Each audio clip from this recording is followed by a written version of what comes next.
નમસ્કાર મિત્રો, સત્કાર છે તમારો મારા મિત્રની આજીવિકા ખાતે.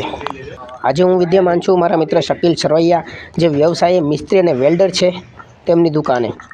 ટૂંક જ સમયમાં માછીમાર સમુદાય માટે દરિયા પૂજન અને પ્રાચીન પ્રણાલિકા મુજબ એટલે કે નાની હોડી દરિયાદેવના ખોળે વહેતી મૂકવાનો અવસર આવી રહ્યો છે.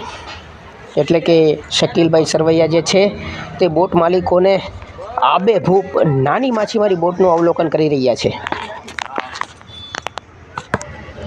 હાલમાં ચૈત્ર મહિનાના તહેવારના દિવસો શરૂ છે ને એમાં પણ ખારવા સમાજ માટે ઘણા તહેવાર આવે છે. આજે રામનવમીના તહેવારની હાર્દિક શુભકામનાઓ પાઠવું છું તમામ ભારતવાસીઓને.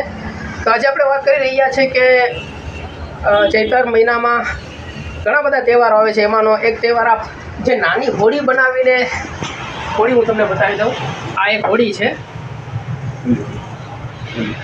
આ હોડી બનાવી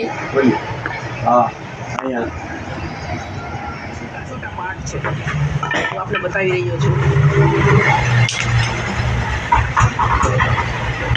અલગ અલગ જે પાર્ટ છે આ એક એક કરીને જોડવામાં આવે છે બોટની સાથે.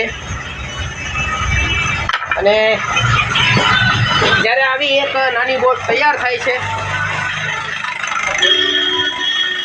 આ એક નાની બોટ તૈયાર થાય છે ત્યારે બોટ માલિકોને સોંપવામાં આવે છે. અને ત્યારબાદ બોટ માલિકો આ નાની બોટને સુસજ્જિત કરે છે.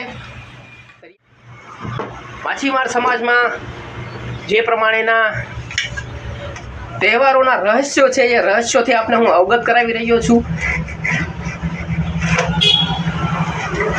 આ બોટને હજી રંગ રોગાન થશે,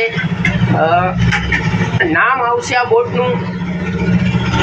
આ બોટ પર વાવટીઓ ચડાવવામાં આવશે નાની એવી. સૌનો માલિકના નામ તો જેવી રીતે બોટ માલિકો આખી જે પદ્ધતિ છે એ પદ્ધતિ આપણે જોઈ રહ્યા છે. તો આ હતી માછીમાર સમુદાયની પાંદડી તહેવારની વિશેષ રજૂઆત. આવી જ વિશેષ રજૂઆતો માટે થઈને જોડાયેલા રહો મારી સાથે. જય ભારત, જય હિન્દ.